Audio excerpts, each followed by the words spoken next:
Maka menjelang pertengahan abad ke-21 ini akan ada ancaman yang gawat, perubahan besar-besaran. Seperti terjadinya perubahan dahsyat di pertengahan abad 20. Nah, jadi ini semua ya menyangkut soal reformasi kelembagaan. Bahkan saya gambarkan kelembagaan yang harus kita reformasi itu seperti Why Nations Fail, tulisan James Robinson sama Daron Acemoglu. Itu ciri negara itu gagal ataupun maju itu terletak pada the quality institusi. Apakah institusinya itu berkualitas, inklusif, tidak ekstraktif. Maksudnya tidak memakan sumber daya dalam dirinya sendiri, tapi tidak berdampak kepada kemajuan. Harus ada seorang enlightened transformational leader atau leadership. Nah, jadi kita harus jadikan syarat siapa presidennya akan datang yang bisa. Jadi 2024 itu syaratnya adalah Anda harus jadi enlightened. Enlightened transformational leaders. Transformation leader. Kalau enggak, jadi jangan sampai nanti presidennya akan datang itu ya boneka dari ini tadi. Dari sistem yang sudah mulai menggenjala ini. Apalagi kalau dia tidak punya partai misalnya. Dia akan dikendalikan oleh oligarki misalnya gitu. Kan ya bagaimana?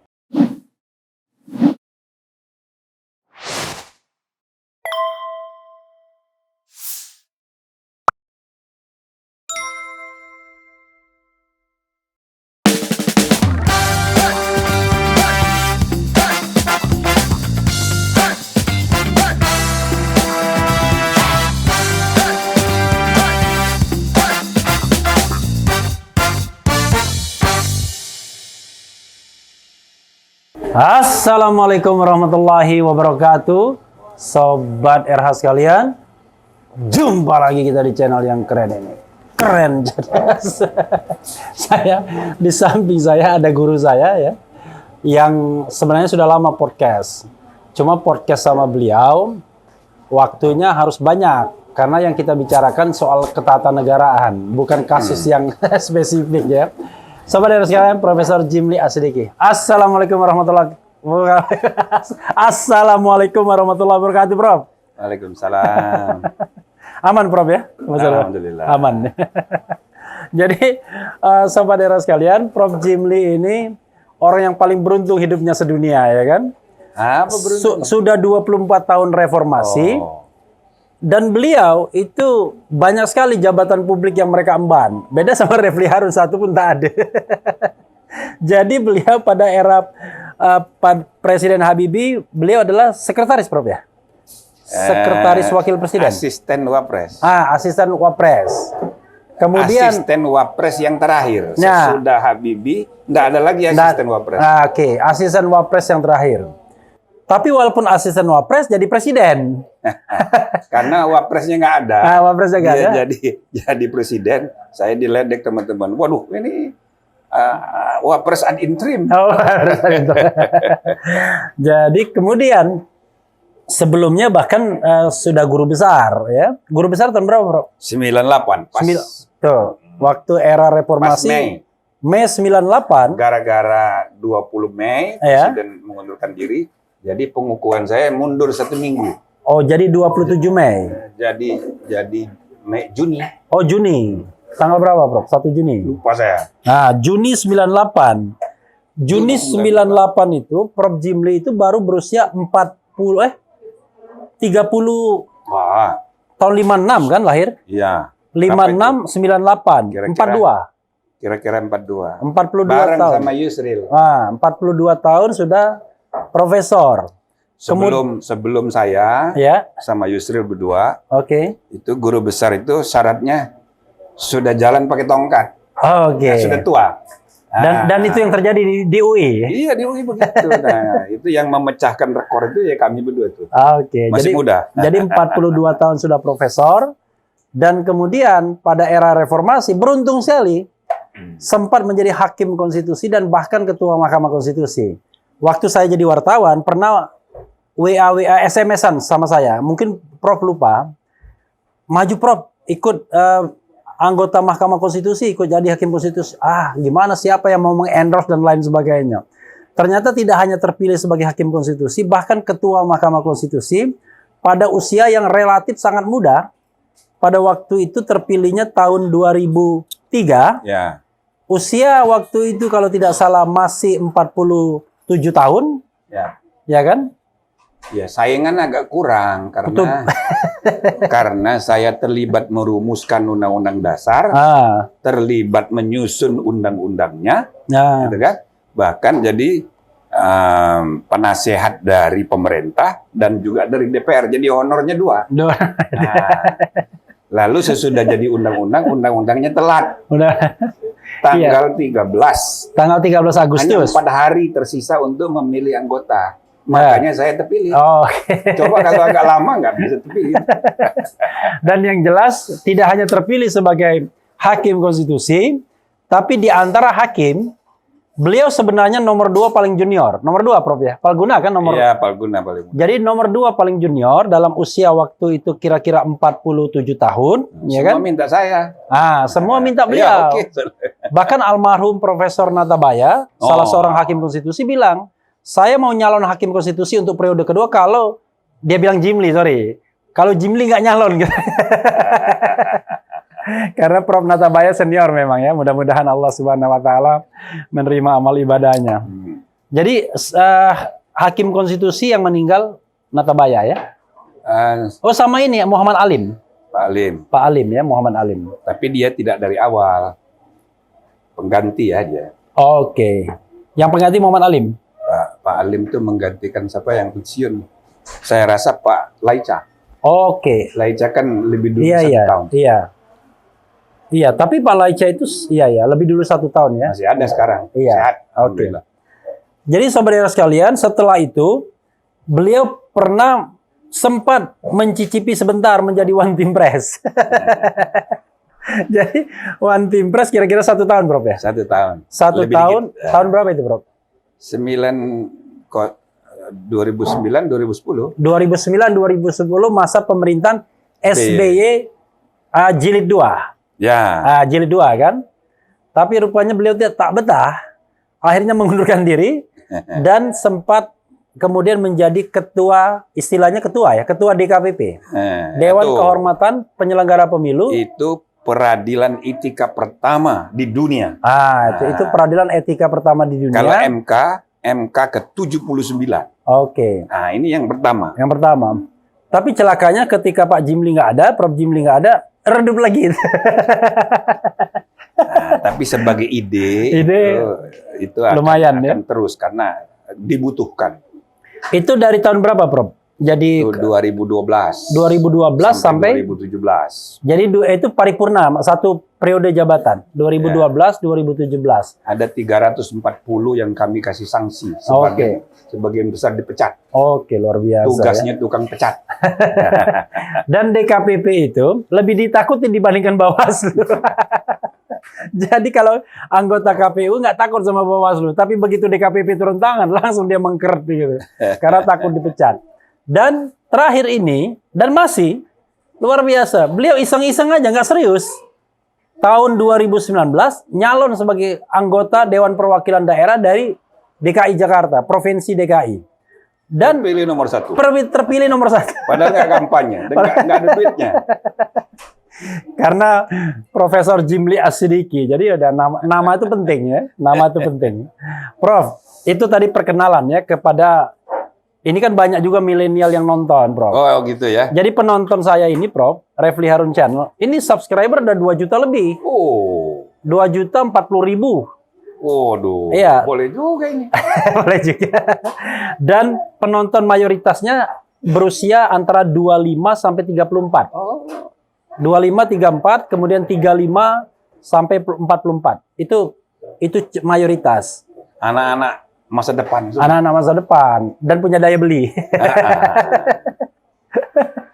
Prof, saya tidak mau tanya kasus, tapi tanya 24 tahun reformasi dengan jabatan publik yang sudah panjang, ya, dengan pengabdian kepada Republik yang sudah panjang, apa yang Prof pikirkan hari ini, apa yang Prof khawatirkan hari ini, apa yang Prof renungkan hari ini?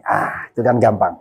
Ya, jadi, tahun ini 24, 24 tahun. Ya, tapi kalau tahun 2024, 2024 itu kalau dihitung dari reformasi 26. Ya. Tapi kalau dihitung dari perubahan konstitusi yang pertama tahun 1999, Ya. itu 25. Oke. Nah, jadi saya melihat ya 2024 ketika pemerintahan ini berakhir dan akan ada presiden baru, itu momentum ya kita mengimplementasikan tuntutan kebutuhan untuk reformasi gelombang kedua. Oke, good. Nah, reformasi gelombang kedua itu termasuk kita mempertimbangkan kemungkinan mengubah lagi Undang-Undang Dasar. Oke. Tapi bukan sekedar menghidupkan GBHN atau BPHN. Tapi sistem konstitusional bernegara kita ini harus dievaluasi. Oke. Evaluasinya menyeluruh. Oke. Gitu loh. Jadi bukan hanya yang berakibat pada perubahan konstitusi, tapi juga perubahan rule of the game. Ya. Dan bahkan ada 3 aspek yang saya selalu lihat di hukum tata negara kurang mendapat perhatian. Ya. Satu. Hanya constitutional rules saja. Ya. Aturan konstitusional itu yang mendapat perhatian para sarjana. Tapi yang kedua yang juga sangat serius itu soal kelembagaan. Jadi constitutional rules, Ya. constitutional institutions, Oke. dan yang ketiga constitutional cultures. Oke. Budaya Culture. konstitusional. Oke. Jadi 3 aspek ini harus ada agenda ya perubahan modernisasi besar-besaran. Oke. Sebab pertama ya kita menghadapi tantangan disrupsi teknologi di segala bidang. Apalagi di bidang ICT. Iya. Ini membuat pola komunikasi berubah. Yang kedua, kita ini baru selesai pandemi. Belum selesai juga, 2 tahun nih. Oke. Dan Walaupun sudah agak longgar sekarang. agak longgar, tapi Iya, belum selesai. pernah kejadian dalam sejarah kita mengalami pandemi selama ini. Iya. Jadi orang pada khawatir gitu loh. Ya, ini dampaknya itu berkelindan juga dengan ancaman perang. Perang dunia ini. Ya. Apakah perang ekonomi, Ya. perang politik dan militer. Ya. Maka menjelang pertengahan abad ke-21 Ya. ini akan ada ancaman yang gawat perubahan besar-besaran. Seperti terjadinya perubahan dahsyat di pertengahan abad 20. Oke. Ya kan sesudah Perang Dunia Pertama, Ya. Great Depression tahun 30-an, Ya. tahun 40-an Perang Dunia Kedua. Oke. Nah, akibatnya di pertengahan abad ke-20 terjadi perubahan tata ekonomi sosial politik dunia Oke. besar-besaran. Oke. Pasca Perang Dunia Kedua itu Nah, kan? Iya. ini menjelang 100 tahun Indonesia Merdeka 2045, ini kita harus antisipasi perubahan serupa. Jadi kalau kita tidak berubah, tidak coba ya evaluasi lagi nih produk reformasi konstitusi kita ini kan bisa telat kita. Pertama, undang-undang dasar yang kita hasilkan 4 kali perubahan itu memang banyak kelemahannya. Ya. Ya kan? Dan dari awal Prof kan sudah mengindikasikan itu kan? Dari Sejak awal. 2002 ada buku saya dengan footnote setiap ayat, bahkan dulu kita bikin komisi konstitusi untuk itu. Ya. Yakob Tobing undang saya karena dia ingin saya yang jadi ketua KK itu, tapi karena saya udah keburu jadi ketua MK nggak bisa rangkep. Siapa tadi? Yakob Tobing. Yakob Tobing Yakob dia Tobing. ketua Ya, oke. PAH 1 waktu itu. Iya. Nah, lalu ya Pak Sri Sumantri yang jadi ketuanya dan anggotanya banyak sekali ingin menyusun konstitusi baru. Akibatnya masuk kotak hasil KK itu. Iya. Itu menggambarkan bahwa produk 4 kali perubahan itu banyak kekurangan. Iya. Apalagi pada tataran implementasi selama 25 tahun. Banyak sekali. Iya. Misalnya kelembagaan KY. Iya. Untuk apa KY itu kalau sekedar untuk ya mengusulkan pengangkatan hakim agung? Terlalu mahal. Terlalu mahal masuk konstitusi kan cukup pansel. Iya. DPD. Iya. Ya kan bisa dievaluasi 25 tahun ini. Oke. Untuk apa barang ini? Kalau bahasa Arabnya wujuduhu ka'adami. Adanya sama dengan tiadanya.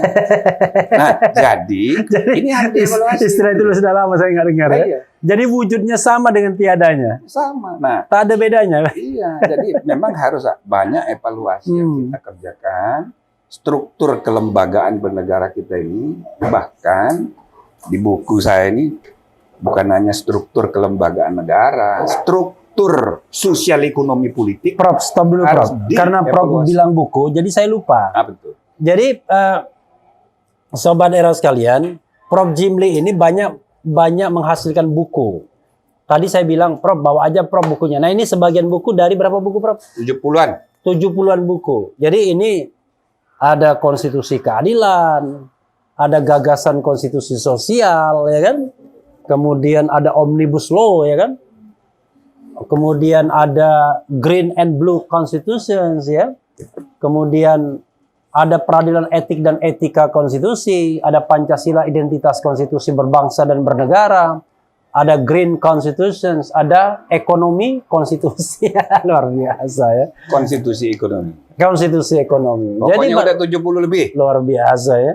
Cuma gara-gara isinya serius semua, nggak dibaca orang. Ini mulai. Nanti Dan bukan. ketebelan. Bukan, nanti akan dibaca orang kalau orang butuh. Iya. Oke, Prof. Itu menarik ya. Tadi soal perubahan konstitusi tadi. Sekarang ini kan kalau kita lihat di masyarakat akan ada 3 golongan tuh Ya. melihat konstitusi. Golongan romantis. Golongan romantis itu adalah ingin kembali ke konstitusi PPKI yang sudah reinstall lagi di 5 Juli 59. Golongan yang mapan. Mapan itu ya konstitusi yang sekarang ya sudah inilah karena mereka bagian dari sejarah kan. Tapi ada juga pihak-pihak yang menginginkan perubahan. Ada yang mengatakannya perubahan kelima, ada yang macam-macam. Jadi ada 3 ini. Walaupun ada sempilannya juga yang berubahnya cuman GBHN dan lain sebagainya. Nah, terhadap 3 kecenderungan pemikiran ini, sebenarnya Prof yang disampaikan Prof itu berada di mana? Saya begini, kalau urusan konstitusi ini semua orang merasa ngerti. Iya. Sebenarnya itu bagus karena memang konstitusi itu jangan dibiarkan dia tinggal di atas langit-langit kehidupan tinggi, abstrak, Iya. ya kan? Jadi dia jadi bahan perbincangan sehari-hari semua orang. Iya. Itu bagus. Itu sama kayak ibu-ibu ngomong soal kuliner, semua orang merasa ngerti. Iya. Jadi kalau saya baca di grup-grup, ya adalah ketawain aja. Ya kan? Nah, toh akhirnya Makanya saya nggak pernah komentar di grup beliau. Ada pernah diketawain. akhirnya itu yang membuat keputusan. Bernegara itu membuat keputusan. Iya. Dan keputusan itu ada syarat-syaratnya. Iya. Jadi tidak tergantung pendapat orang per orang. Iya. Gitu kira-kira. Tapi nggak usah dilarang. Iya. Itu bagian dari dinamika sosialisasi kesadaran berbangsa bernegara. Memang harus begitu. Oke. Tapi Prof, tadi kan Prof menyebutkan 3 ya. Culture, institutions, dan rules. Nah, kita mulai dari rules-nya. Oke. Rules apa yang menurut Prof yang barangkali harus diadakan dan harus ditiadakan? Pertama, kita harus mengaudit dulu sistem norma hukum dan konstitusi ini secara menyeluruh. Ya. Saya memperkenalkan Omnibus Law itu sudah sejak di MK dulu. Oke. Nah, tetapi maksudnya ini untuk menata hukum Indonesia. Jadi bukan sekedar untuk investasi. Oke. Bukan yang kayak beginilah. Bukan omnibus yang begini. Ini salah. Oh, bahkan salah ini. Salah karena ini dicampur adukkan dengan pengertian kodifikasi sehingga dia jadi tebel. Iya. Tidak perlu begitu. Dia ini hanya menerabas kiri kanan satu isu. Efisien. Satu isu misalnya. Iya, tidak perlu harus menggabung. Iya. Itu contohnya di Vietnam sejak 2007 dipraktekkan dan mulus. Nah, jadi banyak yang salah paham sehingga jadi tebel sekali. Jadi begitu banyak titipannya. Ya, waktu Pak Luhut jadi Menko Polkam, waktu Darmin Menko Perekonomian, itu saya sudah ajak diskusi juga soal ini. Nah, dia setuju, tapi sesudah dia jadi Menko Investasi, rupanya baru bisa meyakinkan.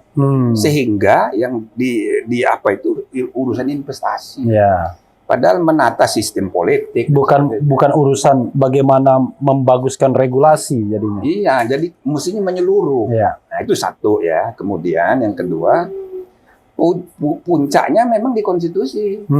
Jadi kita harus buka peluang untuk perbaikan. Iya. Karena menghadapi masa depan itu kompleks sekali. Dan di samping itu, ya, saya memperkenalkan ada aspek kedua di buku ini. Kita tidak bisa membangun peradaban bangsa dalam jangka panjang hanya mengandalkan rule of the law, tapi juga rule of ethics. Sekarang menjadi burning issues in the world. Semua negara membangun sistem infrastruktur ethics for public office. Dan bahkan itu menjadi keputusan General Assembly PBB. Maka semua negara bikin kode etik. Tapi belum dikonstruksi sebagai peradilan. Nah, saya perkenalkan ide rule of law and the rule of ethics, constitutional law and constitutional ethics, dan peradilan hukum dan peradilan ethics. Nah, di sini. Dan ini masuk di dalam materi konstitusi yang ingin diubah tadi? Ya. Jadi termasuk role-nya di situ? Termasuk. Role dan institution-nya berarti? Ya, infrastruktur etik, dasar-dasarnya kita manfaatkan misalnya kehadiran KY di situ. Jadi bermimikri. Pintu masuknya itu KY itu bukan hanya ngurusi martabat dan perilaku hakim, tapi semua jabatan publik. Baru ada gunanya ini barang. Artinya kalau untuk sekedar mengajukan usulan hakim agung, lah bikin pansel cukup. Itu misalnya. Misalnya. Karena tidak bisa kita menyelesaikan semua masalah sambil minum Prof ya, dengan hukum. Ya, apalagi hukum pidana. Sekarang penjara udah penuh. Ini kita salah ngomong biasanya dilaporkan orang. Nah, itu dia. Jadi, padahal itu kan kadang-kadang pelanggaran etik. Orang kan? beda pendapat tidak perlu masuk penjara. Iya. Jadi penjara itu tempat orang jahat, bukan tempat orang salah. Iya. Atau tempat orang bodoh. Orang bodoh itu nggak masuk neraka, cuman telat masuk surga. Kayak gitu. Nah, jadi hukum itu hanya menghukum. Tapi kalau etik tidak perlu membalas kesalahan orang. Tapi dia tujuan utamanya menjaga public trust terhadap institusi jabatan. Tujuannya itu. Maka pecat aja. Iya. Gitu Jadi loh. yang sanksi terberat itu paling pemberhentian. Pecat. Suruh dia nyari pekerjaan lain. Nggak cocok di sini. Nah, ayo nggak cocok sini. Begitu. Makanya kita 300 berapa itu lupa saya di KPP periode saya itu banyak yang kita pecat. Itu rules ya, rules institution. Tadi selain apa? Institusi. Iya. Sekarang kita harus evaluasi menyeluruh institusi. Perkembangan institusi publik itu banyak sekali. Misal, untuk melakukan fungsi penyidikan ada 55 instansi. Tidak hanya yang dikenal orang jaksa, polisi. Itu 3 yang terkenal, tapi masih ada PPNS 52. Tapi inefisiensi terjadi. Itu mengulang lagi dari nol ketika itu ditangani polisi. Koordinasinya nggak begitu rapi. Nah, ini kan harus dievaluasi. Ya kan? Jadi banyak institusi yang ngurusin HAM. Komnas HAM, Komnas Perempuan, Komnas Anak, Komnas Manula, Kementerian Hukum dan HAM, Dirjen HAM, Deplu, eselon 1-nya banyak, ngurusi isu yang sama. Nah, tapi sendiri-sendiri. Komnas Anak, Komnas Perempuan, kan Komnas juga. HAM juga yang diurus. Nah, jadi yang begini-begini ini, ada yang saya namakan malfungsi kelembagaan. Atau disfungsi kelembagaan. Jadi ada urusan yang terlalu banyak yang ngurus, tapi banyak juga urusan yang nggak ada yang ngurus. Misalnya urusan family planning. Kata orang Padang kalau nggak ada PT-nya, nggak ada yang mau ngurus. Bukan, gara-gara sudah didesentralisasikan, daerah tidak ngurus family planning. Maka 10 tahun pertama reformasi, orang bikin anak bebas sekali. Nah, itu bisa. Jadi family planning itu AKB dulu. AKB dulu. Nah, BKKBN-nya masih ada, fungsinya anggarannya masih ada, tapi kerjanya nggak ada. Pegawainya sama, tapi kerjanya sudah diserahkan ke daerah. Nah, itu contohnya. Tapi kan itu tidak perlu tingkat konstitusi, Bro. Ya, makanya kita harus audit seluruhnya. Mana yang konstitusi, masuk wilayah konstitusi, mana yang enggak, mana yang undang-undang. Dan kita manfaatkan legislatif teknik yang namanya omnibus itu sebagai cara. Jadi gampang sebetulnya. Ada jalannya, dan di undang-undang pembentukan peraturan perundang-undangan ini sudah dimasukkan Ya. ya metode omnibus itu. Ya. Walaupun Perubahan terakhir ya. walaupun undang-undang Ciptaker itu ditolak oleh MK dari Ya. segi formil ya, Ya. tapi sebagai prosedur itu sudah Sudah resmi. Sudah resmi. Nah, maka itu juga bukan hanya di tingkat pusat pembentukan undang-undang, juga di Perda. Bisa omnibus juga. Nah, jadi rules of the game, legal rule, constitutional rules ini terbuka untuk pembaruan. Oke. Pintu masuknya salah Pintu satunya masuknya. omnibus. Oke, kalau culture apa yang mau dimasukkan? Nah, jadi constitutional rules, constitutional Institutions. institusi kita baru sebut itu sebagian. Ya. Ada lagi.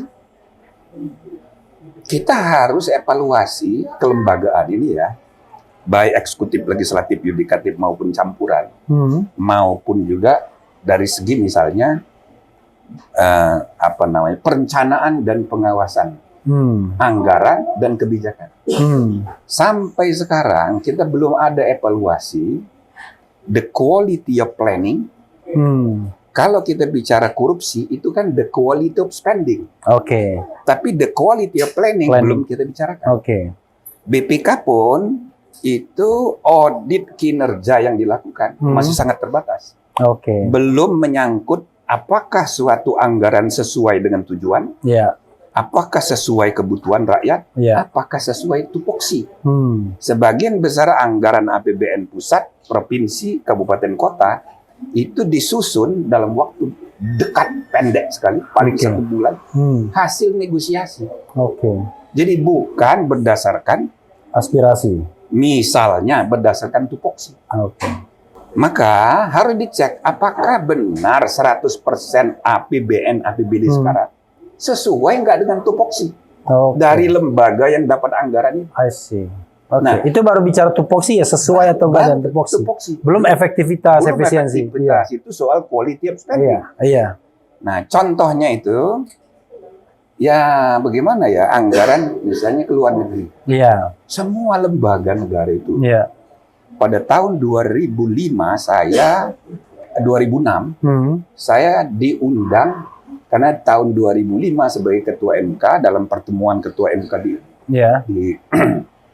di Istanbul, Iya. enggak, di ibu kotanya Turki itu, Ankara. Iya. Nah, saya bertemu ketua-ketua MK negara-negara OKI. Oke. Saya bilang, di negara OKI belum ada forum kerjasama hukum dan peradilan.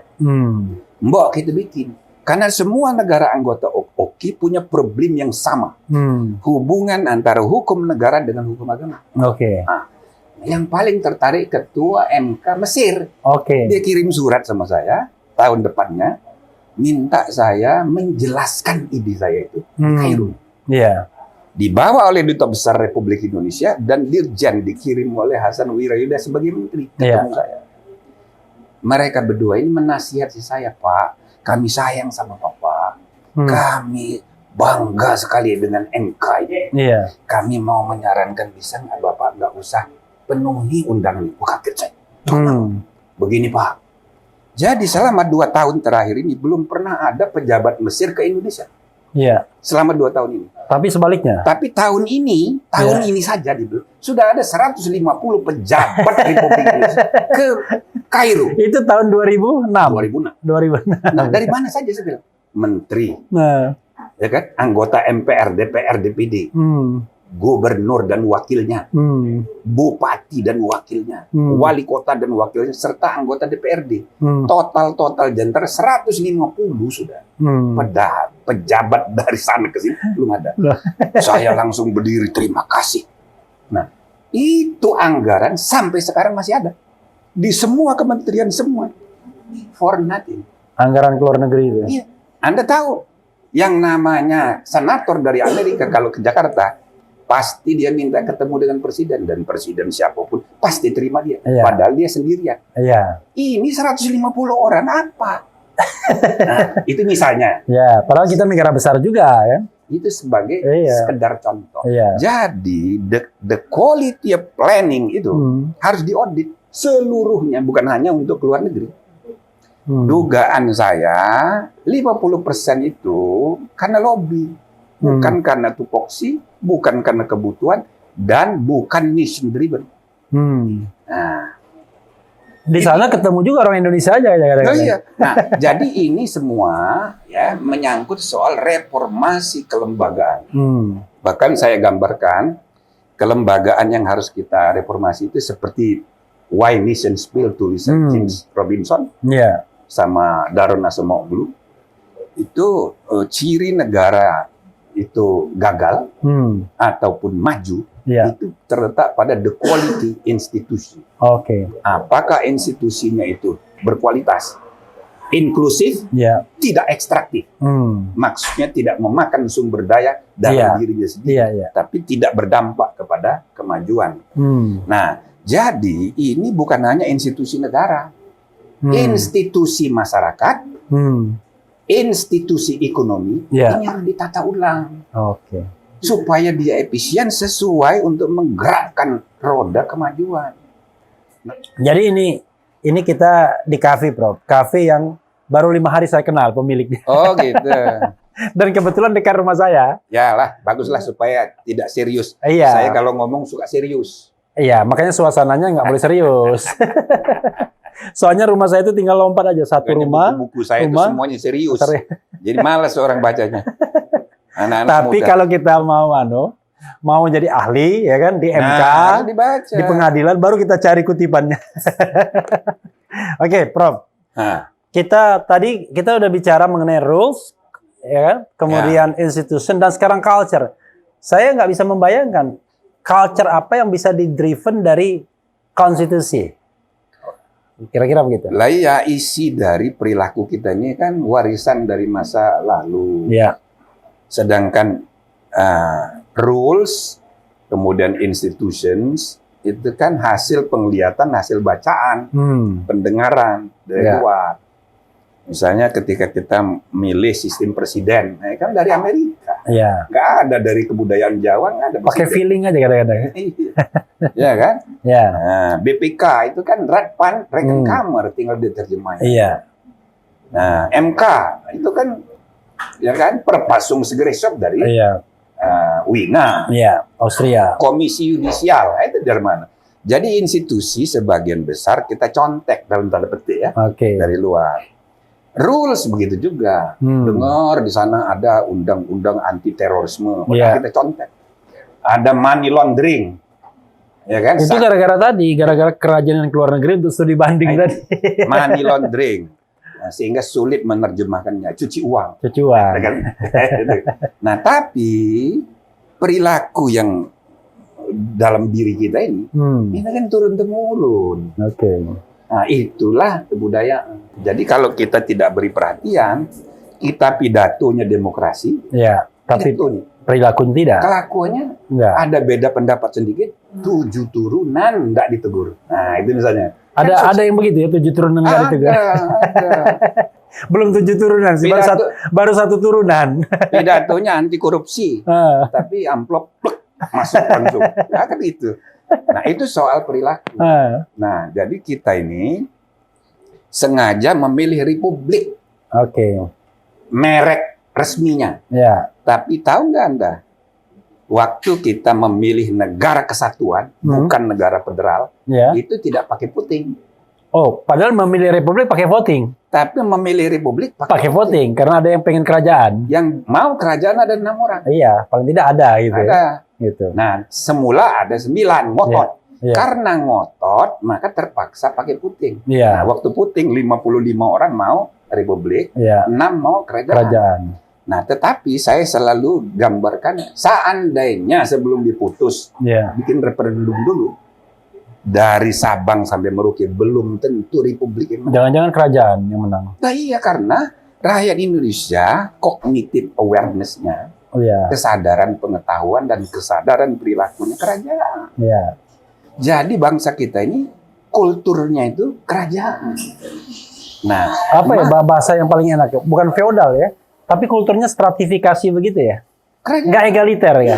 Nggak egaliter. Jadi baik di Sumatera, di Kalimantan kerajaan. Nah, jadi ini perlu dengan bersengaja di enlightening, dicerahkan.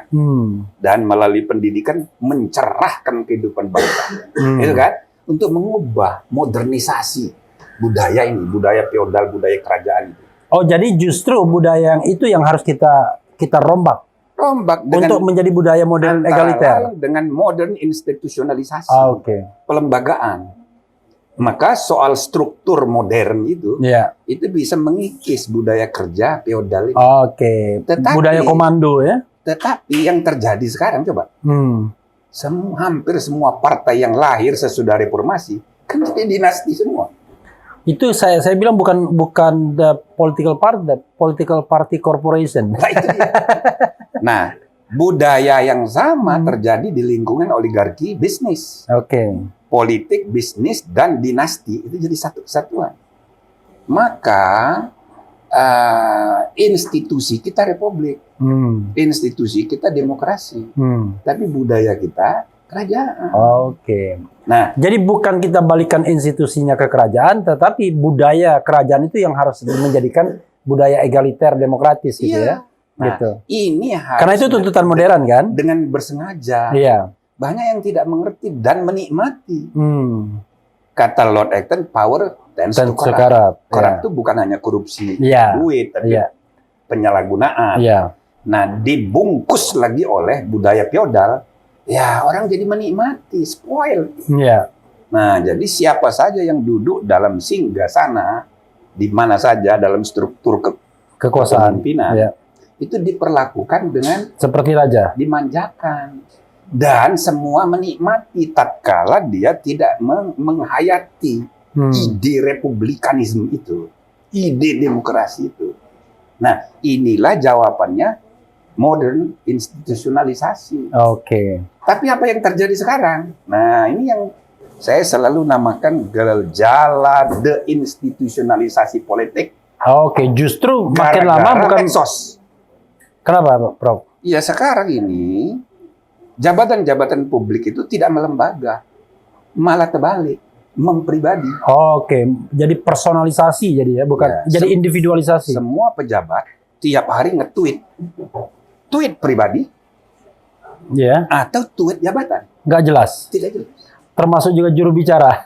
Termasuk. Jadi emosinya baper, ya kan? Jadi antara komunikasi jabatan dengan komunikasi pribadi personal blur. Campur aduk, tumpang tindih. Inilah yang saya namakan gejala deinstitusionalisasi politik. Jadi bukan konsolidasi dan institusionalisasi pelembagaan, tapi kebalikan, gara-gara disrupsi teknologi. Dan orang pun tidak menyadari itu. Nah, ini harus diatasi untuk 25 tahun ke depan. Tapi kalau ini Prof, ini agak sedikit. Kadang-kadang pimpinan tertinggi negara juga nggak sadar juga loh. Dari dulu ya, bukan sekarang aja. Sebelumnya, kadang-kadang memang menggunakan saluran pribadi. Kan medsos itu kan saluran pribadi sesungguhnya, bukan saluran resminya. Itu untuk mengkomunikasikan hal-hal formal kenegaraan. Bisa saja, tapi kan harus jelas. Harus dibedakan. Mana urusan dinas, mana urusan pribadi. Karena itulah basis sosial dari penyalahgunaan. Jadi kalau ada keluhan kok sekarang makin banyak ini korupsi, itu akibat dari tidak jelasnya campur aduknya urusan pribadi dan urusan dinas. Nah, gitu loh. Nah, Prof, ini harus dengan kesengajaan, kalau tidak kita nggak jadi modern. Tapi saya tadi belum begitu puas nangkepnya ketika Prof bilang perubahan kultur tadi melalui perubahan konstitusi, Prof. Layu, jadi kita harus pertama sadari dulu bahwa ada problem kebudayaan yang harus kita cerahkan. Kita modernisasi. Kita harus perkuat kebudayaan kita itu. Kebudayaan nasional itu belum terbentuk 100%. Kebudayaan kita itu kebudayaan daerah. Tetapi kayak bahasa saja misalnya. Dari 726 bahasa daerah, kan banyak yang terancam punah. Ya kan? Nah, karena kita memaksakan diri memahami bahasa Indonesia sebagai bahasa satu-satunya. Padahal Sumpah Pemuda tidak begitu. Iya. Bahasa Indonesia itu menjunjung bahasa Indonesia sebagai bahasa persatuan. Jadi bukan satu-satunya Bukan bahasa. satu-satunya. Nah, sekarang kesadaran ini pada tahun 2000 kita muat di pasal 32 Undang-Undang Dasar. Ya. Itu perubahan terakhir, perubahan kedua. Ya. Itu menggambarkan bahwa kebudayaan lokal, kearifan lokal itu harus kita perkuat sebagai jangkar daya tahan ketika kita harus membuka diri di arena globalisasi. Jadi pertarungan pengaruh global dengan pengaruh lokal, glokalisme, itulah menghasilkan nasionalisme. Oke, global dan lokal nasionalisme. Nasionalisme ke depan. Ya artinya Kita terbuka. bukan yang chauvinistik ya, nasionalisme yang terbuka, open minded. Cuma kesadaran lokal ini jangan ditinggal. Iya. Itu sebabnya dulu saya mempelopori penerjemahan Undang-Undang Dasar dalam bahasa daerah. Oke. Maksudnya itu biar akrab dengan rakyat. Nah, termasuk misalnya budaya lokal yang sering disalahgunakan, katakanlah noken. Iya.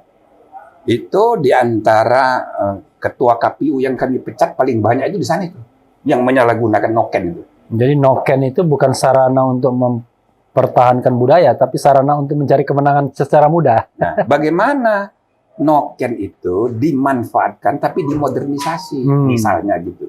Maka sistem pemilihan di Papua tidak harus sama dengan daerah lain. Oke. Katakanlah kita manfaatkan status dia sebagai otsus. Oke, asymmetrical decentralization. Dimodernisasi nokennya itu dengan cara dikonstruksi seperti electoral college di Amerika. Jadi setiap desa ngirim orang di Jayapura, katakanlah 1.000 orang, 1.000 orang itu memilih gubernur. Misalnya gitu. Jadi dia ad hoc. Oke. Dan dia punya vote berapa atau satu vote ya tidak apa-apa. Cukup. Jadi tidak langsung sekali seperti sekarang, tapi tidak juga melalui DPRD yang banyak manipulasi juga. Nah, jadi melalui perwakilan, tapi yang menggunakan istilah noken yang dimodernisasi. Jadi dia bawa mandat misalnya. Nah, itu sekedar contoh. Iya, contoh. Bagaimana kita kearifan lokal itu diangkat. Oke. Dan di setiap daerah ada kearifan lokal seperti itu. Jadi itulah kekuatan kita yang harus kita bangkitkan untuk menghadapi pengaruh global. Nah, itulah nanti nasionalisme kita. Nah, gitu kira-kira. Prof, ada lagi Prof, 3 hal ini yang ingin Prof sampaikan sebelum saya beranjak pada aktornya. Jadi soal tadi rules, institutions dan culture ini. Ya, sebab akhirnya ya negara modern ini hukum besi organisasi bagi saya ya.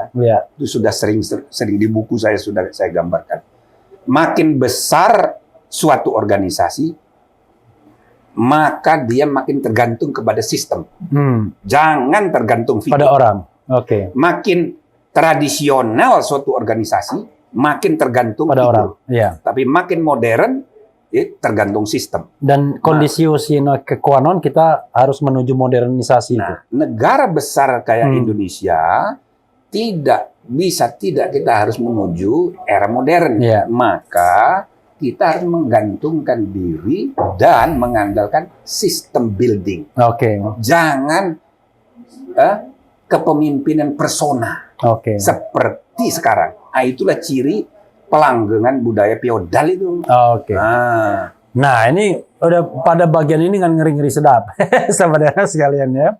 Jadi ini ide besarnya adalah setelah 25 tahun kita perlu mengevaluasi konstitusi dan kita perlu melakukan perombakan besar-besaran. Dan kalau tahun 2024 dengan kepemimpinan baru, maka dihitung dari tahun 1999 setelah perubahan pertama itu 25 tahun, seperempat abad. Jadi waktu yang kira-kira proper, Prof ya, untuk melakukan evaluasi apapun. Mempersiapkan 20 tahun selanjutnya. 25 tahun selanjutnya. 2045. Untuk 100 tahun Indonesia. Untuk di perbandingan ya. Korea Selatan itu 2 hari sebelum Indonesia merdeka, dia duluan proklamasi. 15 Agustus 45. Dia dijajah oleh Jepang 50 tahun. Tapi sekarang dia udah mengalahkan Jepang yang menjajah dari segi ekonomi. Apalagi kalau dia bersatu, utara selatan, dia punya nuklir. Jepang nggak punya. Nah, lewat tuh Jepang. Nah, begitu juga China. Dan jangan lupa, Prof, Korea itu tahun 50 perang saudara. Perang saudara. Jadi sudah dijajah lebih buruk dari kita. Iya. China itu 50 tahun. Selama 50 tahun, sebelum 50 tahun terakhir, itu negaranya besar banget, kampungan banget, dan miskin sekali. Tapi dalam waktu 50 tahun, sekarang ini menjadi... Saya ke Cina tahun 1997, itu masih merasa orang kaya, Bro. Apa-apa murah. Nah, itu. Beli jeruk dulu 1 kilo cuma 1.500. Kemudian naik taksi muter-muter kita nggak pusing walaupun ditipu. Karena pokoknya kalau dirupiahkan paling cuma 20.000. Tapi sekarang kita orang miskin kalau ke sana. Nah, maka tantangan kita, kita targetnya 100 tahun Indonesia merdeka. Dengan segala tantangan yang kita hadapi, kita harus betul-betul menjadi negara keempat atau sampai kelima, mungkin nanti kita akan jadi nomor 7 dari jumlah penduduk. Setidak-tidaknya ekonomi kita 5 sampai nomor 7 tertinggi. Nah, walaupun PricewaterhouseCoopers itu pernah merilis kita akan menjadi nomor berapa ya? Dibilang nomor 4 pada tahun 2050. Ya, itu lebih bagus lagi. Iya, gitu. Itu kalau hitungan jumlah penduduknya sekarang kita nomor 4. Iya. Tapi nanti kita akan menjadi nomor 5, sebentar disusul oleh Nigeria, disusul oleh Pakistan gitu. Nah, dari segi jumlah sumber daya manusia, tapi kekuatan kita selain manusianya banyak, sumber daya alamnya banyak. Tinggal yang kita butuhkan itu leadership, manajemen. China, Korea itu kan homogen. Kita ini terlalu plural. Maka kita harus bersatu, tapi yang mempersatukan sistem. Bukan orang. Bukan orang. Kita bersatu dalam satu kesatuan sistem. Berdasarkan Pancasila dan Undang-Undang Dasar 45. Nah, itu yang kita... Jadi siapapun yang memimpin tidak jadi masalah. Tidak jadi masalah. Karena sistem dan guidance-nya udah jelas. Ya, sahabat sekalian, makin menarik ya pembicaraan kita ya. Ini soal negara ini. Ini hanya bukan soal siapa dengan elektabilitas tertinggi. Kalau itu soal yang apa? Soal jangka pendek. Ini soal yang jangka panjang. Jadi tapi pertanyaannya tetap akhirnya kan kita bicara juga soal kepemimpinan 2024, Prof. Iya. Nah, kan kita juga ada ide besar, tapi kalau tidak menapak di bumi yang realistis kan nggak bisa juga nanti diimplementasikan, Prof. Kalau kita bicara aktor sekarang, setelah tadi bicara ide, lalu aktornya tuh siapa, Prof? Yang mau melakukan perubahan besar 2024 ini? Ya, kita harapkan ini ide ini didiskusikan di lingkungan partai supaya mereka jangan hanya memikirkan kepentingannya sendiri. Tapi kan susah untuk tidak begitu karena partai dibentuk untuk bagian golongan biasa aja yang dipikirin. Nah, ini satu partai aja gontok-gontok kan, masih satu partai, belum partai lain. Maka saya sudah bilang kawan-kawan KPU nanti syarat-syarat waktu debat, waktu dimunculkan isu-isu strategis jangka panjang begini. Ya kan, nah jadi ini kan kita jangan hanya tanya jawab, isu-isu besar ini. Termasuklah soal realitas. Kan banyak yang ngeluh soal oligarki.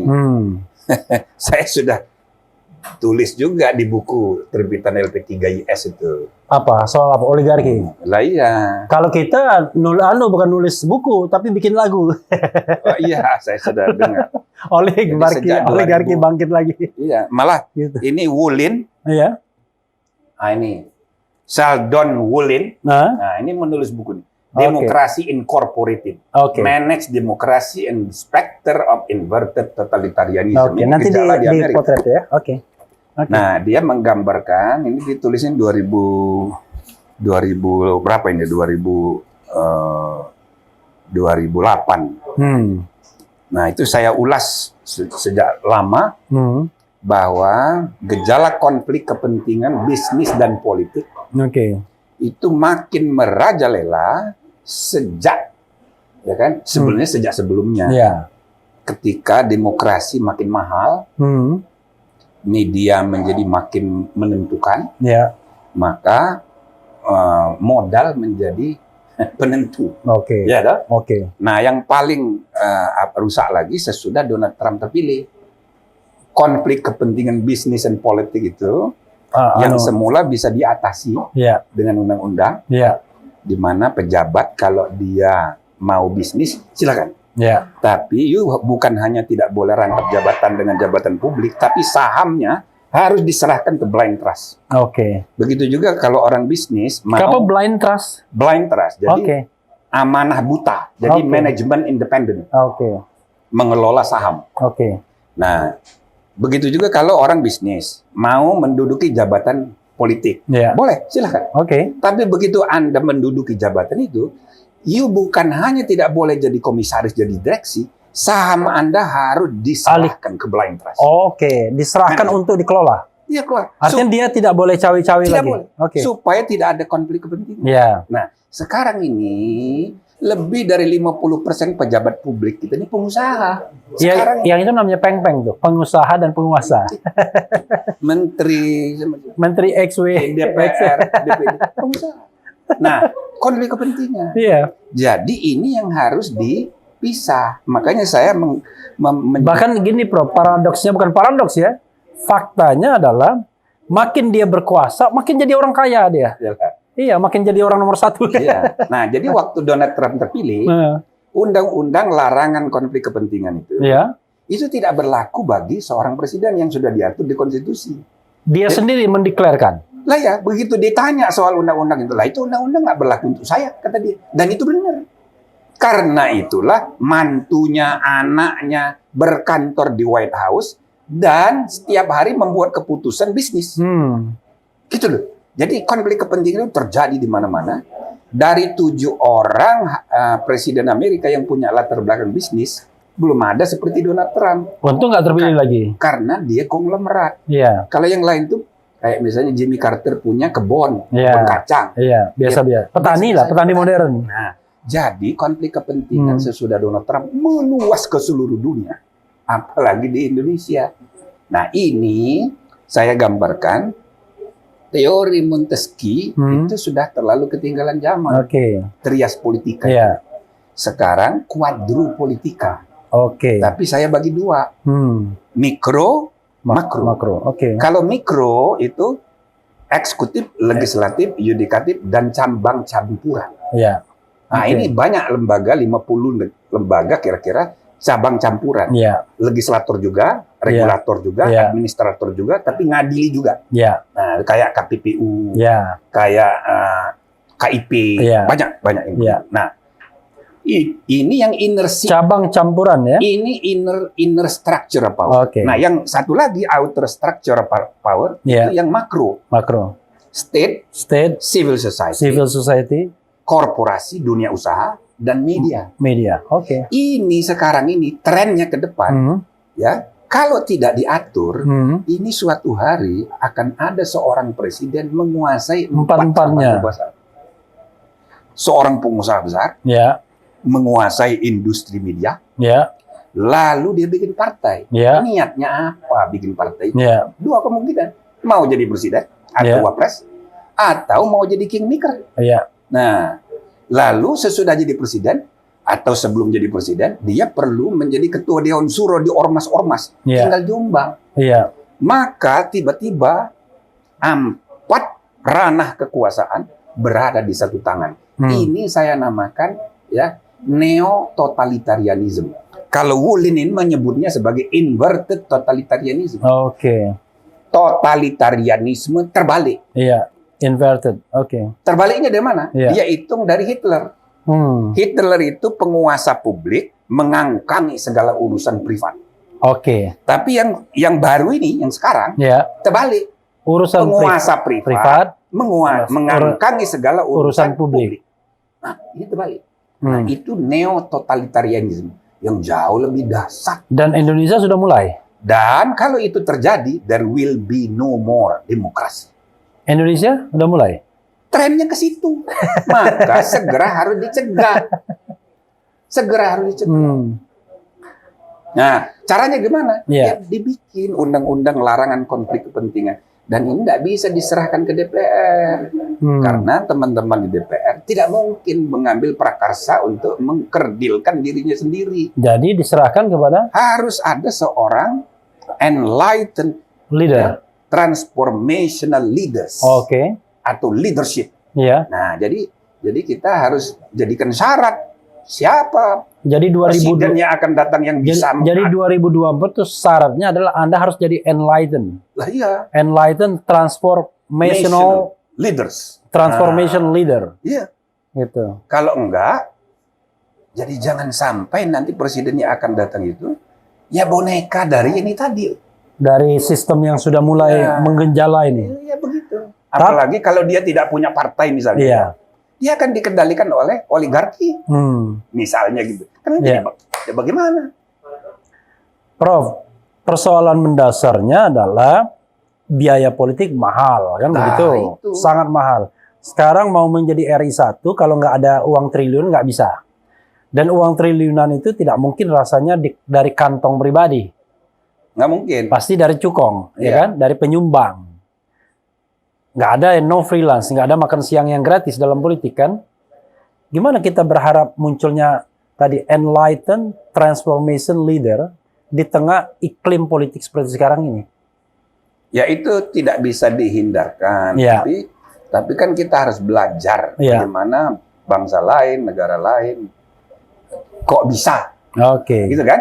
Nah itu satu ya. Jadi dalam sistem bernegara itu diatur sedemikian rupa. Misalnya konflik kepentingan pribadi dengan ini Iya. sudah ada aturannya. Sehingga meskipun dia misalnya waktu kampanye butuh dana bantuan, ada caranya. Oke. Dan yang kedua bukan hanya untuk presiden, gubernur juga, dan juga anggota DPR. Harus ada transparansi gitu. Maka ada ide partai politik dibiayai oleh APBN. Sih, salah satunya Supaya ya. dia jangan nyari dana, Ya. ya kan? Itu ide yang baik, tapi menurut saya itu harus dijadikan bagian dari agenda modernisasi kelembagaan politik seluruhnya. Oke. Jadi jangan isunya hanya soal anggaran. Ya. Tapi misalnya modernisasi itu bagaimana mencegah partai jangan jadi dinasti. Ya, personalisasi tadi. Jadi dia boleh diizinkan karena udah telanjur Iya. 2 generasi. Generasi ketiga nggak boleh lagi. Kecuali ada jarak. Ada pembatasan masa Ada. jabatan juga. Nggak ada jarak, misalnya orang lain dulu secara Ya. demokratis. Iya. Jadi agenda internal demokrasi internal itu harus dipastikan. Oke. Nah, lalu konflik kepentingan antara ormas dengan partai ini harus dipisah. Harus dipisah. Sebab semua partai punya ormas. Iya. Nanti kalau partai dibubarkan oleh MK, ormasnya ikut bubar. Maka ormas betul-betul harus netral. PT juga betul-betul harus netral. Tidak boleh dia menyumbang hanya untuk satu partai. Oke. Media elektronik apalagi, ya dia menggunakan frekuensi milik publik. Iya. PT-nya betul milik pribadi, tapi frekuensinya Milik publik. Maka Harus dia adil dia. tidak boleh hanya melayani satu partai. Iya. Nah, yang begini-begini ini akan membuat nanti biaya kampanye bagi politik itu juga jadi murah juga. Satu Kalau ada lagi, Prof. pengaturan Kalau ulang. kita kan pandemi ini kan sebenarnya kan blessing in disguise juga. Ya, Gara-gara pandemi ini orang kemudian terbiasa dengan teknologi zooming dan lain sebagainya. Kan itu kan memurahkan dan memudahkan juga untuk apapun konsolidasi, Saya kira, kampanye dan lain sebagainya. Misalnya nggak perlu lagi kita kunjungan-kunjungan secara fisik misalnya kan? Misalnya begitu. ya melalui Zoom ini itu berapa juta tadi followernya? 2 juta. 2 juta. Makanya kalau saya maju kan ke DKI kan adalah sedikit. Ini dapat penghasilannya banyak cuma ngomong-ngomong begini aja.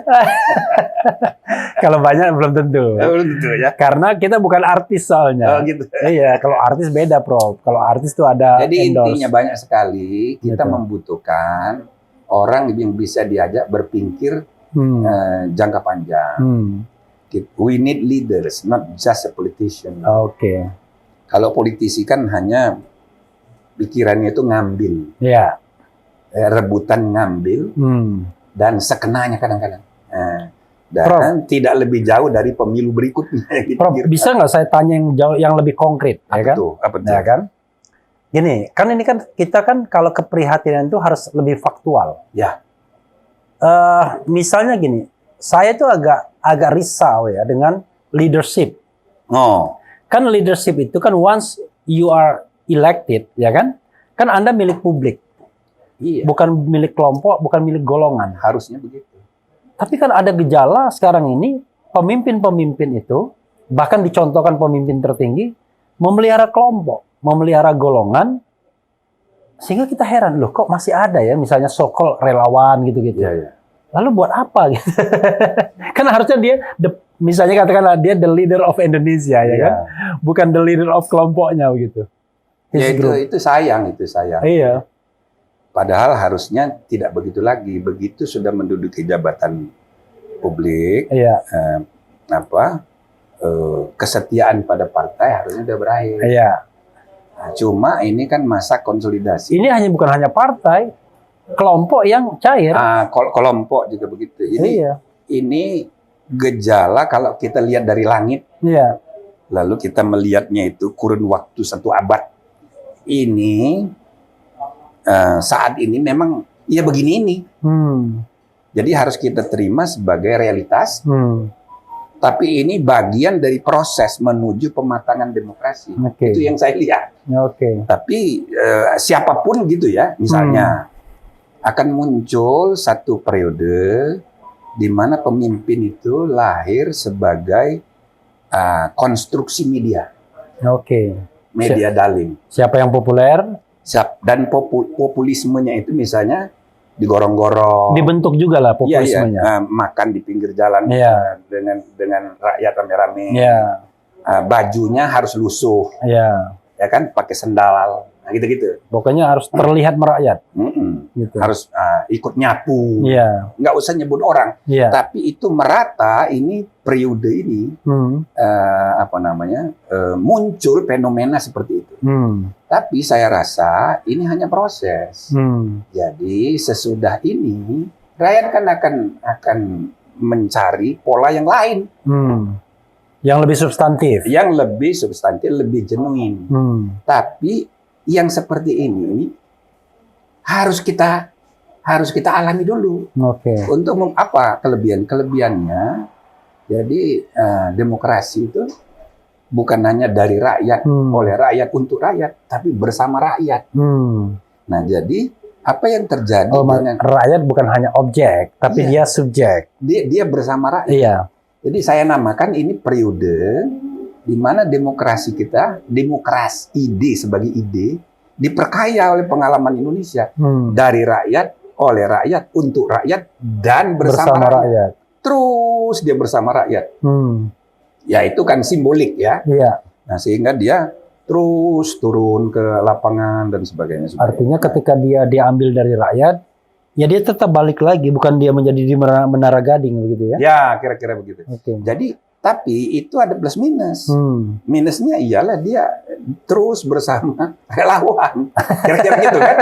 Nah, lalu yang berbeda pendapat dimusuhi. Disikat malah. Nah, malah dipidanakan. Iya. Gitu. Itu misalnya gitu. Iya. Tanpa sadar. Iya. Tanpa sadar. Yang lain-lain kan menyesuaikan diri aja. Iya. Tapi kalau dilihat dari langit-langit kehidupan, itu tadi saya bilang, kita harus terima ini sebagai proses pematangan tadi. Jadi jangan terlalu banyak kita berkeluh kesah yang ujung-ujungnya seperti ketua DPD menerima masukan dari masyarakat mau impeachment. Yeah. Saya ketawa aja. Aduh, yang begini-begini tidak bisa. Ya kan? Jadi yang ini biar proses ini berjalan, nanti ada pemilihan umum, ya jangan dipilih lagi pola yang sama. Cari kepemimpinan dengan model yang berbeda. Oke, Prof. Misalnya gitu. Ya, saya masuk yang agak konkret lagi akhirnya.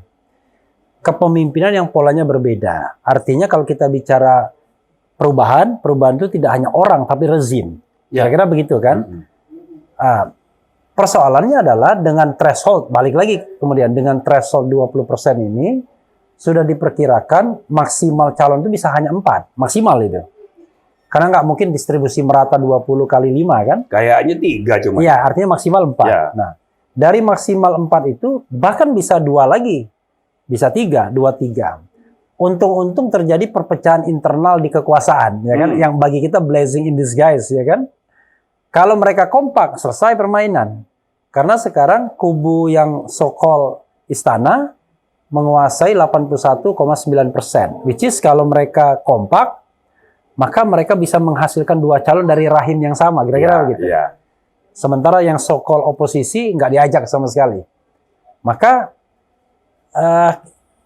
bagaimana kita berharap enlighten transformation leader tadi dari rahim seperti itu? Saya sih setuju aja itu jadi 0%, tapi bukan sekarang. Nah, oke. Kalau sekarang ini permainan sudah mau dimulai. Oke. Jadi kalau ibaratnya pertandingan bola, ini para pemain sudah siap mau masuk lapangan. Iya. Tiba-tiba dibuat pengumuman, peraturan diganti. Pemain yang tingginya sekian meter tidak boleh main, padahal dia udah di pinggir lapangan. Iya. Pemain yang pendek tidak boleh masuk lapangan. Itu nggak bisa begitu. Jadi saya rasa periode ke depan ini peluang untuk menghapus threshold ini saya kira terbuka aja. Saya jadi pemantau Pilpres Rusia terakhir. Ya. Putin terpilih 76%. 76%. Ya. Dari berapa calon itu, Bro? Nah, calon yang mendaftar 34 orang Oke. ke KPU. Ya. Yang diseleksi dan berhasil lolos 8 calon. 76% ya. Tapi Putin sangat populer, Ya. 76%. Tapi yang 7 orang lainnya itu tidak dihalangi. Ya. Dan tidak apa-apa. Gitu loh. Ya. Jadi Indonesia sekompleks dan seplural kita ini, kalau capresnya misalnya ada 9 orang, Ya. kenapa? Why not gitu? Why not? Nggak Iya. apa-apa.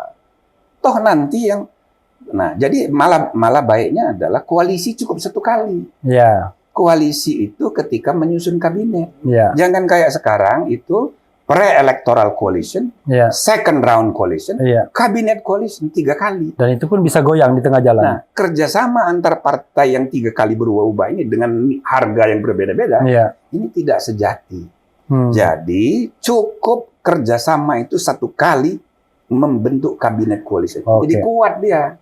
Maka harus mayoritas iya, tapi dibentuknya bareng-bareng. Iya. Nah, jadi tapi itu hanya mungkin di periode sesudah 2024. Kalau sekarang itu akan mengacaukan sistem. Lagi pula MK sudah 18 kali lebih Iya. putusan itu. Menyerahkan substansinya pada pilihan politik pembentuk undang-undang.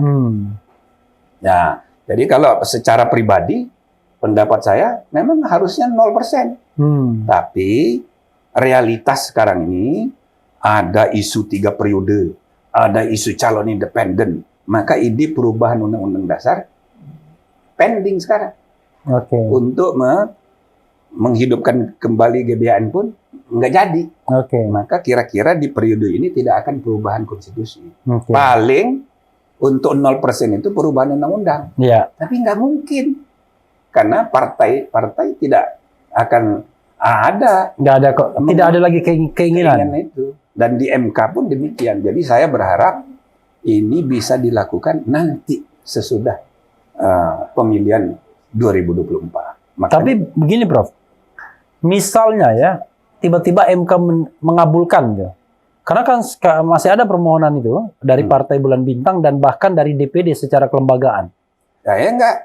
Apa urusannya DPD? Itu. DPD kan tidak punya kewenangan yang berkenaan dengan undang-undang pemilu. Paling nanti di NU juga. Tetapi Partai Bulan Bintang. Dan itu sudah berkali-kali Yusril. Kan dia udah bilang dia udah capek. Iya kan?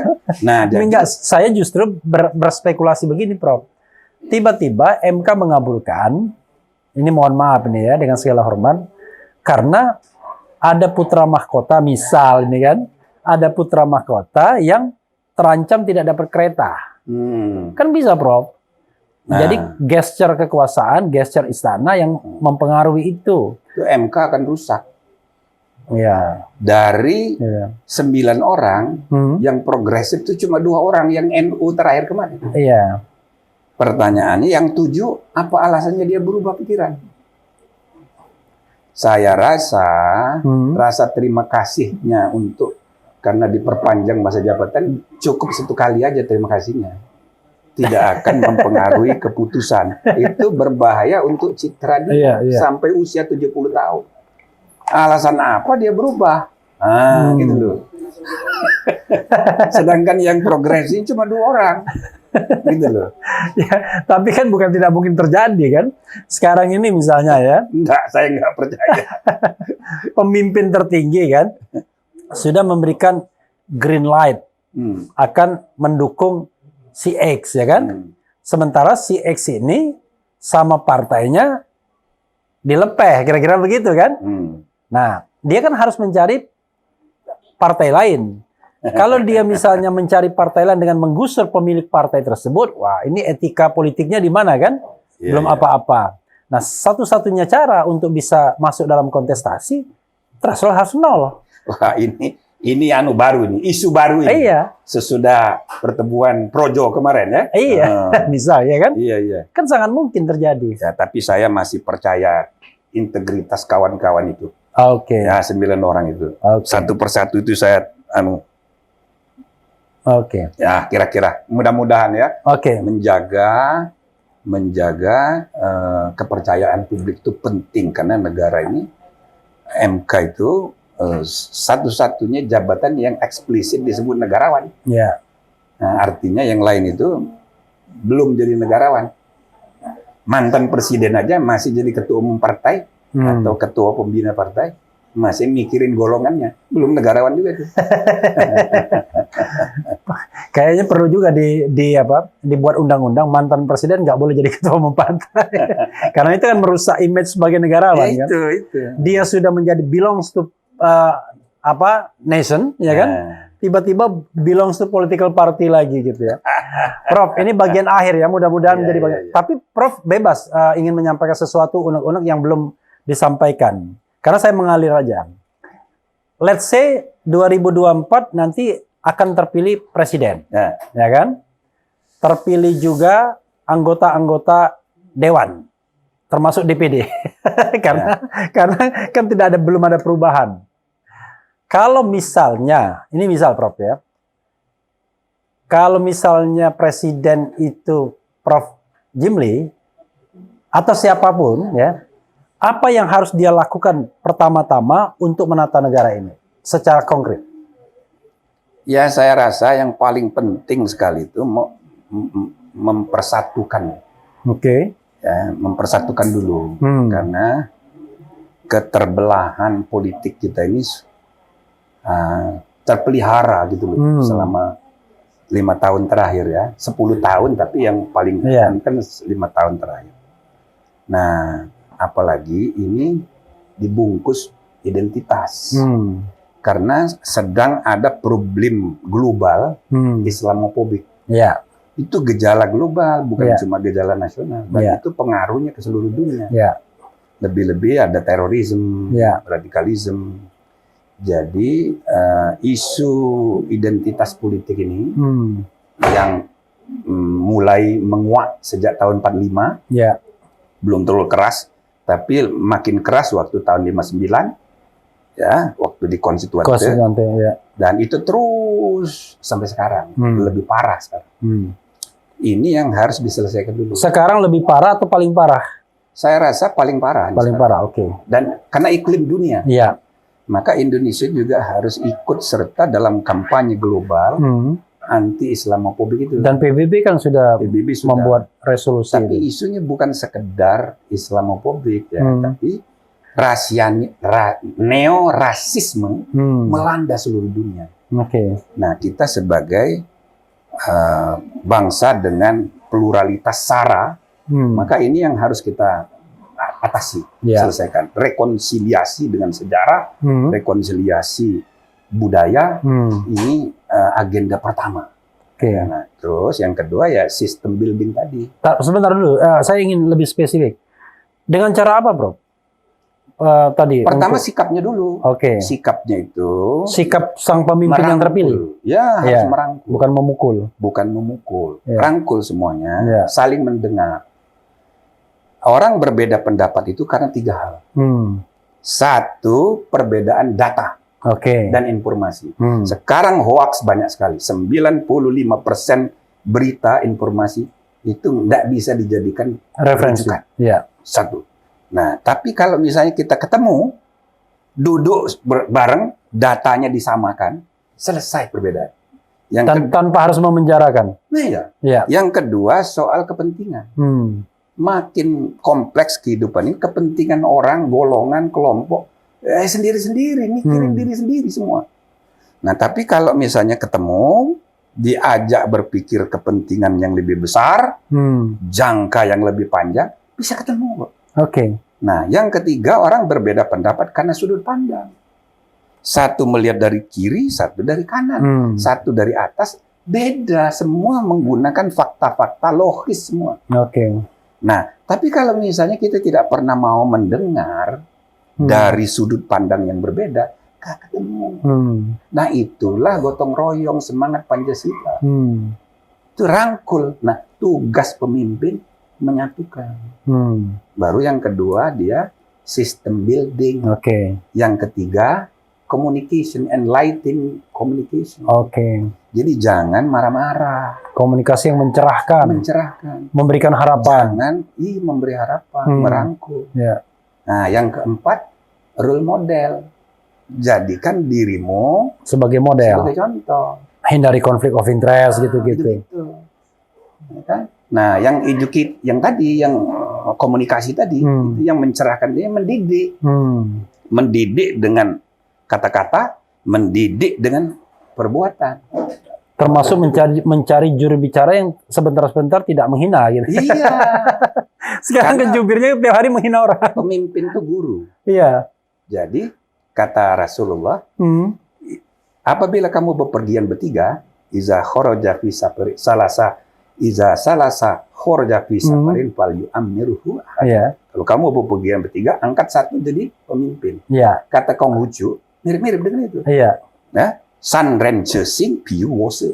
Nah, nggak ngerti kan? Nggak ngerti. Nah, itu biar sesama biskota dilarang saling mendahului. San Ren Sing Piu Wose. Kalau kamu bepergian bertiga, satu angkat jadi guru. Oke. Jadi pemimpin dan guru itu sama. Nah, jadi seorang pemimpin itu harus memberi pencerahan, bukan marah-marah. Enggak begitu. Nah, jadi dia dengan kata-kata, dengan tindakan dia digugu dan ditiru. Tapi Prof ya, kalau saya lihat ini mohon maaf ya, pemimpin kita ini biasanya komunikasi cerahnya itu kira-kira 6 bulan pertama. Pas keempat. Bukan 6 bulan pertama pemerintahan. Masih bulan madu, masih senang, masih melihat bahwa masalah itu bisa diselesaikan. Tapi begitu sudah tahu begitu kompleksnya masalah, begitu mukanya ketekuk terus, coba lihat. Apalagi periode kedua, kelihatan gampang sekali, ketuanya kelihatan kan? Kayak kurang tidur, maunya marah dan lain sebagainya. Kan itu seperti itu. Itu kan menunjukkan bahwa jangan-jangan karena begitu kompleksnya masalah, akhirnya menyerah juga. Ya, nggak jalan. Itu soal gaya. Soal gaya, gitu. Ya kita mesti terima. Oke. Apa boleh buat? Ya, kan kita 5 tahunan. Prof, closing statement, Prof. Ya, saya berharap bangsa kita itu akan menemukan jalan ya, menuju 100 tahun Indonesia merdeka, berada di puncak peradaban dunia, ya, paling tidak 1 sampai 5 negara yang ya menentukan perdamaian dunia. Nah, ekonominya juga sesuai dengan potensi alamnya yang kaya dan manusianya juga kaya. Nah, tetapi jalan menuju ke situ kita memerlukan proses perbaikan dari waktu ke waktu, dan harapannya semua kita ini bergotong royong, ya, saling rangkul, saling bersatu, bersinergi untuk masa depan Indonesia. Insya Allah. Dan terakhir, apapun masalah yang sedang kita hadapi, ada ya pembenaran untuk kita bersikap pesimis. Tetapi yang jauh lebih baik adalah kita menentukan sendiri pilihan moral untuk selalu optimis. Karena optimisme dan pesimisme dua-dua punya legitimasi. Tapi efek Oedipus dari pilihan sikap itu sangat menentukan. Jadi mari kita bersikap optimis sehingga akhirnya what to do. Pesimis maupun optimis sama-sama pertanyaannya what to do supaya optimisme kita itu tercapai.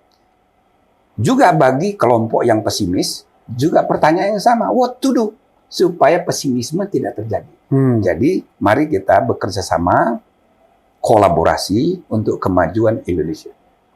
Iya, sahabat era sekalian, tidak terasa ya, lebih dari 1 jam kita sudah berbicara dengan Profesor Jimli As-Suliki. Padahal saya masih siap 1 jam lagi nih. Nanti kita akan bikin babak selanjutnya. Begitu. Dengan perkembangan selanjutnya. Yang jelas RH Channel, Refli Harun Channel terbuka untuk pemikiran-pemikiran besar seperti ini. Tidak hanya kasus saja. Beliau kritik saya ngomong kasus saja. Coba yang begini. Nah, ya sudah ngundang berapa kali kalau kasus amal saya. Jadi kita ngomong ide-ide besar dan ini juga mudah-mudahan menjadi pemula juga, menjadi pembuka untuk mengundang tokoh-tokoh dengan ide-ide besar lainnya. Jadi Republik ini kita harus hilangkan feudalismenya dan kita modernisasi dengan institusi, budaya, dan rules. Mudah-mudahan ke depan Indonesia lebih baik. Wassalamualaikum warahmatullahi wabarakatuh. Waalaikumsalam. Berapa?